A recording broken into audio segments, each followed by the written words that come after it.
Mi nombre es Aleksander Gabelic, presidente de the organization called United Nations Association of Sweden. We are organizing this trip for members of parliament so they get the opportunity to learn more about United Nations work in the field. And also, of course, that we like to learn more about the peace process in this country.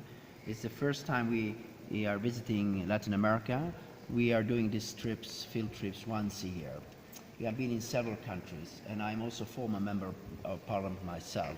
So we're very happy to be here, and we think that the peace press is really respected among the Swedish parliamentarians, but also among the Swedish people, because we all have pictures of what happened in Colombia, even if we're not experts, with the guerrillas, the kidnappings, and all that you have reached a level that you have come to a point that you can agree, even if you had some backlashes that you also mentioned, of course, with the referendum, but you're still on track to find a way to go further for the peace in this beautiful country, a great country that really deserves to have a path of peace.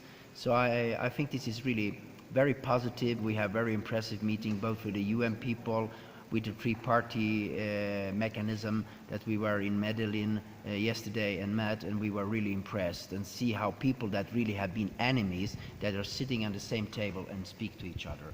That's really great and hopeful, not only for Colombia, but also for the rest of the world.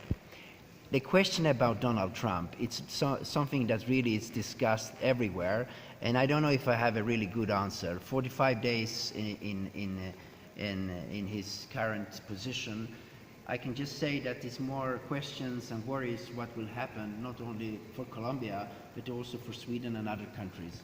And of course, as a friend of the United Nations, I really also are concerned how Donald Trump will take his responsibility as president for the United Nations and for the global issues, and also, of course, for peace and security, development and human rights in the world. So that is my worries, and I really hope that Colombia and other countries can even play a positive role together for convincing the United States Congress and also, of course, the President to take his responsibility for a more peaceful world.